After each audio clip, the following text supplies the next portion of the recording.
खिलाफत के बिना अपना नहीं कुछ भी गुजारा है, यही जुल्मात बहरोबर में एक अपना सहारा है। खिलाफत के बिना. Kontroversi kenabian. Benarkah tidak akan ada lagi Nabi diutus? Jika Nabi Isa alaihissalam yang dinubuatkan kedatangannya di akhir zaman adalah seseorang dari kalangan umat Rasulullah SAW, yaitu umat Islam, bermakna Rasulullah SAW bukanlah Nabi yang terakhir. Jika inilah hakikatnya, apakah Al-Quran dan sabda suci Rasulullah SAW membenarkannya? Kedatangan Isa Al-Masih alaihissalam dari Bani Israel buat kedua kali adalah sesuatu yang bertentangan sama ada dengan Al-Quran atau sabda suci Rasulullah SAW. Sekali lagi ditekankan bahawa meyakini Isa Al-Masih alaihissalam sebagai manusia biasa yang memerlukan makanan dan minum tetapi masih hidup di langit meskipun sudah menjangkau usia melebihi 2000 tahun adalah sesuatu yang bercanggah dengan ajaran suci Al-Quran. Fahaman seperti itu tidak dapat dinafikan, ianya adalah unsur-unsur fahaman agama Kristian yang wajib ditolak oleh umat Islam. Semenjak zaman berzaman, keyakinan ini telah tertanam dalam minda kalangan umat Islam bahawa Nabi dan Rasul tidak akan diutus lagi. Perkara ini amat mengelirukan, sebab pada masa yang sama, umat Islam berkeyakinan bahawa Isa Al-Masih alaihissalam akan diutus di akhir zaman. Sehubungan dengan itu, Rasulullah SAW telah menekankan bahawa seorang Nabi yang digelar sebagai Nabi Isa alaihissalam dari kalangan umat Islam sendiri akan diutus di akhir zaman. Manakala Al-Quran juga berulang kali menjelaskannya bahawa Allah SWT tetap akan mengutus Nabi dan Rasul sesuai dengan sifat yang mursil apabila keadaan memerlukannya. Al-Quran, sebuah kitab sempurna, mengisyaratkan kepada umat Islam bahawa sememangnya timbul situasi di mana sesuatu umat enggan menerima Nabi baru yang diutus bagi meneruskan syariat Allah SWT kepada umat manusia. Ini bukan sahaja melanda umat Islam tetapi juga umat-umat terdahulu. Sebagai contohnya, kaum Nabi Yusuf alaihissalam. Dijelaskan dalam surah Al-Mu'min ayat 35. Dan sesungguhnya telah datang Yusuf kepadamu dengan membawa keterangan-keterangan, tetapi kamu senantiasa dalam keraguan tentang apa yang dibawanya kepadamu. Hingga ketika dia meninggal, kamu berkata, Allah tidak akan mengirim seorang rasul pun sesudahnya.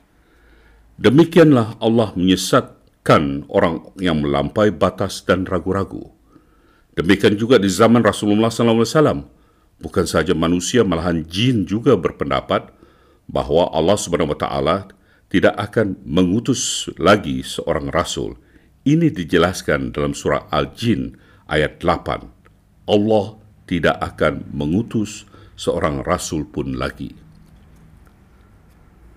Pendapat-pendapat umat terdahulu ternyata tidak benar, kerana Allah SWT dari masa ke semasa sentiasa mengutus rasulnya apabila umat manusia meninggalkan Allah Ta'ala, dan ini adalah sunatullah yang tidak mungkin berubah sesuai dengan firman-Nya dalam surah Al-Ahzab ayat 63. Dan engkau sekali-kali tidak akan mendapatkan suatu perubahan dalam sunnah Allah. Mengutus Rasul dari masa ke semasa juga merupakan sunatullah yang tidak akan pernah terhenti karena Allah Subhanahu wa Ta'ala bersifat mursal. Pendapat umat salaf hadis, La Nabiya Ba'di dan Khataman Nabiyin. Seperti umat Nabi Yusuf alaihissalam berpendapat bahawa Allah Subhanahu Wa Taala tidak akan mengutus seorang Nabi sesudah Nabi Yusuf alaihissalam. Demikian juga umat Islam tidak dapat menerima kedatangan Nabi lain sesudah Rasulullah SAW dengan bersandarkan kepada alasan bahawa terdapat hadis Rasulullah SAW yang berbunyi La Nabiyya Ba'di yang membawa maksud tidak ada Nabi sesudahku. Dan firman Allah Subhanahu Wa Taala dalam surah Al-Ahzab ayat 41, Muhammad itu sekali-kali bukanlah bapa dari seorang laki-laki di antara kamu, tetapi dia adalah Rasulullah dan khataman Nabiyin. Kenapakah ini boleh berlaku? Sebabnya adalah sesudah Nabi Yusuf alaihissalam wafat, umatnya berkeyakinan penuh bahawa dia adalah seorang Nabi yang benar, sehingga mereka terlebih mengagung-agungkannya. Demikian juga halnya umat Rasulullah SAW. Mereka amat menyintai agama Islam dan Rasulullah SAW. Kedatangan seorang Nabi lain seolah-olah merendahkan darjat Rasulullah SAW. Pendapat dan pemahaman majoriti para ulama mutakhir jauh menyimpang dan pemahaman ulama salaf berhubung dengan hadis La Nabiyya Ba'di dan ayat Khataman Nabiyin. Sehubungan dengan itu, beberapa pendapat ulama salaf dikemukakan agar dapat diketahui hakikat sebenarnya ungkapan La Nabiyya Ba'di dan Khataman Nabiyin. Hajat Syekh Muhyiddin Ibnu Arabi berkata, maksud sabda Nabi SAW, sesungguhnya kerasulan dan kenabian telah terputus dan tidak ada lagi rasul dan nabi sesudahku, ialah tidak akan ada nabi yang membawa syariat yang akan menentang syariatku. Jika ia datang, maka ia akan berada di bawah syariatku. Futuhatul Makkiyah jilid 2 halaman 73. Ulama ini menjelaskan Nabi yang membawa syariat tidak akan diutus lagi, kerana syariat Islam adalah syariat terakhir. Oleh itu, Nabi tanpa syariat boleh diutus pada bila-bila masa jika Allah SWT merasakan perlu, dan Nabi tersebut mesti mengikuti syariat Rasulullah SAW. Selanjutnya, Syekh Muhyiddin Ibnu Arabi berkata lagi, maka tidaklah nubuat itu terangkat seluruhnya. Kerana itu kami mengatakan sesungguhnya yang terangkat ialah nubuat tasyri, kenabian yang membawa syariat, maka inilah makna tidak ada nabi sesudahku. Hazrat Imam Muhammad Tahir Al-Gujarati berkata, ini tidaklah bertentangan dengan hadis tidak ada nabi sesudahku, La Nabiyya Ba'di, kerana yang dimaksudkan ialah tidak akan ada lagi nabi yang akan membatalkan syariat beliau. Takmila Majma'ul Bihar halaman 85. Hazrat Mullah Ali Al-Qari berkata, maka tidaklah hal itu bertentangan dengan ayat Khataman Nabiyin, kerana yang dimaksudkan ialah tidak akan ada lagi nabi yang akan membatalkan agama beliau dan nabi yang bukan dari umat beliau. Mauduat Kabir halaman 59. Ulama ini juga memberikan tafsiran bahawa tidak ada lagi nabi akan diutus dari umat lain kecuali dari umat Rasulullah SAW. Hazrat Nawad Siddiq Hasan Khan berkata, benar ada hadis yang berbunyi La Nabiyya Ba'di, yang artinya menurut pendapat ahli ilmu pengetahuan ialah bahawa sesudahku tidak akan ada lagi nabi yang akan menasyikkan atau membatalkan syariatku. Iktirabu Syah halaman 162. Bermakna nabi tanpa syariat boleh diutus lagi dan nabi tersebut akan bersyariatkan agama Islam. Hazrat Imam Syahrani berkata, Dan sabda Nabi SAW, tidak ada Nabi dan Rasul sesudah aku adalah maksudnya, tidak ada lagi Nabi sesudah aku yang membawa syariat. Al-Yawakil wal Jawahir jilid 2 halaman 42 bermakna Nabi tanpa syariat boleh diutus lagi. Hazrat Arif Rabbani Syed Abdul Karim Jalani berkata, maka terputuslah undang-undang syariat sesudah beliau dan adalah Nabi Muhammad SAW khataman nabiin. Al-Insanul Kamin halaman 66. Maksudnya Rasulullah SAW Nabi terakhir kepada nabi-nabi yang membawa syariat, bermakna Nabi tanpa syariat boleh diutus lagi. Hazrat Syed Waliullah Muhaddis Al-Dahlawi berkata, dan khatamlah nabi-nabi dengan kedatangan beliau, artinya tidak akan ada lagi orang yang akan diutus Allah membawa syariat untuk manusia. Tafhimati Ilahiyah halaman 53 bermakna Nabi tanpa syariat boleh diutus lagi. Hazrat Imam Syayuti berkata, barang siapa yang mengatakan bahawa Nabi Isa apabila turun nanti pangkatnya sebagai Nabi akan dicabut, maka kafirlah ia sebenar-benarnya. Hujajul Karamah halaman 131. Ini jelas bahawa orang yang diutus sebagai Nabi Isa sesudah Rasulullah SAW tetap seorang Nabi.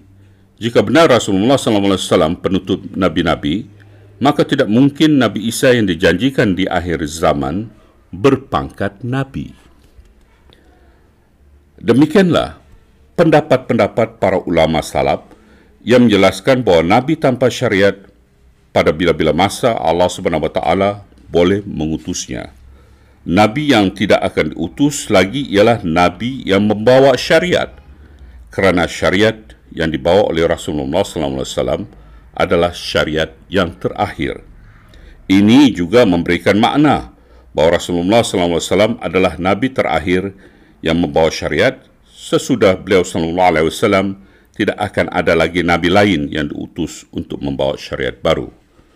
Oleh itu, khataman nabiin lebih tepat maknanya ialah penutup bagi nabi-nabi yang membawa syariat.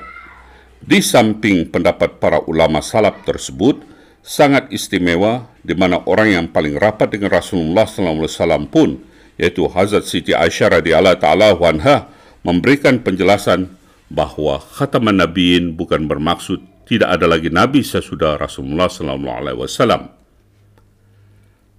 Hazrat Siti Aisyah radhiyallahu ta'ala anha berkata, kamu boleh mengatakan bahawa ia, Nabi Muhammad SAW khataman nabiin, tetapi janganlah kamu mengatakan tidak ada Nabi sesudahnya. Durun Mansur jilid 5 halaman 204 dan Takmilat Majmaul Bihar halaman 5.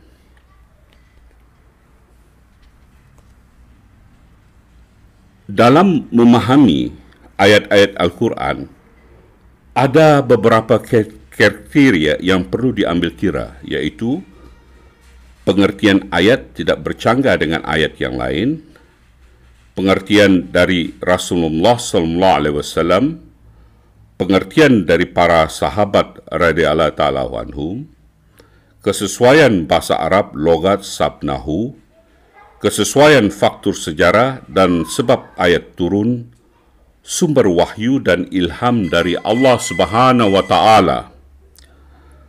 Berdasarkan kepada penyelidikan yang amat teliti, menurut sabnahu bahasa Arab, perkataan khatam jika dirangkaikan dengan perkataan jamak seperti al-mufassirin, al-muhajirin dan sebagainya, maka ianya hanya boleh diertikan sebagai yang abdal atau sempurna atau mulia. Pengertian ini boleh difahami melalui sabda-sabda Rasulullah SAW sendiri dan beberapa gelaran yang diberikan kepada orang-orang suci. Sabda Rasulullah SAW kepada pakciknya, iaitu Hazrat Abbas radhiyallahu ta'ala anhu, senangkanlah hatimu, wahai pakcikku. Sesungguhnya engkau adalah khatam orang-orang yang berhijrah ke Madinah, sebagaimana aku khataman nabiin, Kanzul Umal jilid 2 halaman 178. Hazrat Abbas radhiyallahu ta'ala anhu bukanlah penutup bagi orang-orang berhijrah ke Madinah, kerana ramai orang yang berhijrah sesudah Rasulullah SAW bersabda demikian. Maksudnya ialah Hazrat Abbas radhiyallahu ta'ala anhu adalah orang yang paling abdal di antara orang-orang yang berhijrah. Sabda Rasulullah SAW kepada Hazrat Ali radhiyallahu ta'ala anhu, "Aku adalah khatamul anbiya, khatam nabi-nabi, dan engkau wahai Ali adalah khatamul aulia, khatam wali-wali." Tafsir Safi di bawah ayat khataman nabiin. Hazrat Ali radhiyallahu ta'ala anhu bukanlah penutup wali-wali. Masih ramai wali-wali sesudah beliau. Maksudnya ialah Hazrat Ali radhiyallahu ta'ala anhu adalah orang yang paling abdal di antara wali-wali. Syekh Muhyiddin Ibnu Arabi digelar sebagai Khatamul Aulia dalam pandaluhan kitab Futuhatul Makkiyah. Abu Taman At-Tai, iaitu pengarang Al-Himasah, disebut oleh Hasan bin Wahab sebagai Khatamus Su'ara Wafiyatul Ayan Libni Khalqan jilid 1 hal 123. Riwayat dari Ibnu Abbas berkata, "Ia, tak kala wafat anak Rasulullah SAW yang bernama Ibrahim, putra dari isteri Nabi SAW yang bernama Kittia, beliau sembahyangkan jenazahnya dan berkata, sesungguhnya di surga ada pengasuhnya dan sekiranya usianya panjang, tentu ia Ibrahim akan menjadi seorang Nabi yang benar." Ibnu Majah jilid 1 halaman 237. Perkara yang penting dalam peristiwa kewafatan putra Rasulullah SAW ialah berkaitan dengan masa turunnya ayat Khataman Nabiin. Putra Rasulullah SAW wafat pada 9 Hijrah dan ayat Khataman Nabiin turun pada tahun 5 Hijrah. Ini bermakna Rasulullah SAW sendiri secara langsung telah memberikan makna dan beliau SAW cukup faham bahawa Khataman Nabiin tidak merujuk kepada beliau SAW sebagai penutup Nabi-Nabi, kerana Rasulullah SAW bersabda tentang kewafatan putranya 4 tahun sesudahnya turunnya ayat Khataman Nabiin. Jika sekiranya ayat Khataman Nabiin bermaksud penutup Nabi-Nabi, maka sudah semestinya Rasulullah SAW tidak bersabda sedemikian rupa. Seharusnya beliau SAW bersabda sekurang-kurangnya seperti ini, sekiranya dia Ibrahim mempunyai usia panjang, adalah tidak mungkin dia Ibrahim akan menjadi seorang Nabi, kerana aku adalah penutup Nabi-Nabi. Berdasarkan kepada sabda suci Rasulullah SAW berhubung dengan kewafatan anaknya, dapatlah disimpulkan bahawa Nabi boleh diutus lagi sesudah Rasulullah SAW. Putra Rasulullah SAW pasti akan menjadi seorang Nabi yang benar jika usianya panjang. Jangka waktu Nabi boleh diutus lagi adalah terserah sepenuhnya kepada kehendak Allah SWT. Perkataan khatam juga diartikan sebagai cincin, perhiasan. Berikut adalah beberapa pendapat ahli tafsir mengenai perkataan khatam. Dalam tafsir Fathul Bayan jilid 7 halaman 286 adalah dia Muhammad itu seperti cincin khatam bagi mereka, para nabi, dan mereka berperhiasan dengannya kerana beliau salah seorang dari golongan mereka. Dalam Majma'ul Bahrain ada tertulis, khatam berarti perhiasan, berasal dari khatam cincin yang menjadi perhiasan bagi pemakaiannya. Alat pencop dokumen.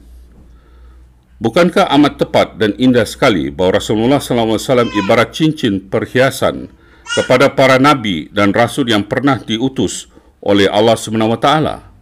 Bukankah ini melambangkan Rasulullah SAW diberikan oleh Allah SWT status yang paling mulia di antara para nabi dan rasulnya? Sehubungan dengan itu, perkataan khatam menurut logat bahasa Arab ialah ma yutamu bihi iaitu suatu barang yang digunakan untuk mencop atau alat pencop. Kalimat ini bolehlah dirumuskan bahawa Rasulullah SAW adalah sebagai pencop kepada nabi-nabi yang diutus oleh Allah SWT. Maknanya sebagaimana yang sedia dimaklumi bahawa kebenaran para nabi dapat diketahui melalui Rasulullah SAW. Diibaratkan seperti sesuatu dokumen, jika dicup maka sahlah dokumen tersebut. Demikianlah betapa penting dan mulianya kedudukan Rasulullah SAW di samping nabi-nabi lainnya. Sabda-sabda Rasulullah SAW boleh dikaitkan dengan la nabiyya ba'di. Berkaitan dengan hadis la nabiyya ba'di, Rasulullah SAW juga menggunakan perkataan akhir dan sesudah dalam beberapa sabda beliau SAW. Rasulullah SAW bersabda, "Aku adalah Nabi yang terakhir, akhirul anbiya, dan masjidku adalah masjid terakhir, akhirul masjid." Sahih Muslim. Ternyata masih banyak masjid dibina sesudah masjid Rasulullah SAW. Maksudnya adalah Rasulullah SAW merupakan Nabi yang paling afdal serta mulia, dan masjid beliau SAW adalah yang paling afdal dan mulia. Rasulullah SAW bersabda, telah berkata Rasulullah SAW, apabila Kisra, Raja Iran, mati, maka tidak ada lagi Kisra sesudahnya. La Kisra ba'dahu. Dan apabila Kaisar, Raja Rom, mati, maka tidak ada lagi Kaisar di belakangnya. La Kaisaru ba'dahu. Bukhari jilid 4 halaman 91. Ternyata Kisra dan Kaisar silih berganti.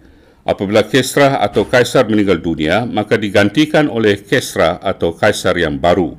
Apa yang dimaksudkan oleh Rasulullah SAW ialah Kisra dan Kaisar sebagai kepala pemerintah pada waktu itu adalah yang paling berwibawa dari berbagai segi. Dalam kitab Fathul Bari, Syarah Sahih Bukhari, jilid 2 hingga 4, jilid 2 hingga 6, telah dijelaskan maksud hadis di atas. Apabila Kaisar Raja Rom mati, maka tidak ada lagi Kaisar di belakangnya. Ialah bahawa tidak akan ada lagi Kaisar yang akan menjalankan pemerintahan seperti Kaisar tersebut. Oleh itu, jelaslah bahawa perkataan Nabi SAW, la nabiyya ba'di, tidak ada lagi Nabi sesudahku, samalah dengan la Kisra ba'dahu, tidak ada lagi Kisra sesudah Kisra tersebut. Ternyata sesudah matinya Kisra, berkenaan yang menggantikannya adalah Kisra juga. Oleh itu dapat dipahami Rasulullah SAW ingin menjelaskan bahawa tidak akan ada lagi Kisra yang memerintah dan mempunyai sifat-sifat yang abdal dan mulia seperti Kisra tersebut. Demikianlah kedudukan Rasulullah SAW, semulia-mulia Nabi yang membawa syariat terakhir. Tidak akan ada lagi Nabi seperti beliau SAW.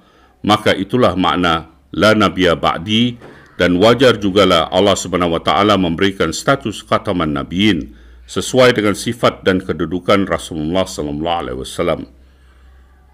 Apabila Allah SWT mengutus lagi Nabi lain sesudah Rasulullah SAW, bererti Nabi tersebut akan mengikuti syariat Rasulullah SAW dan statusnya atau kemuliaannya tidak akan pernah melebihi kemuliaan Rasulullah SAW. Demikianlah khataman nabiyin.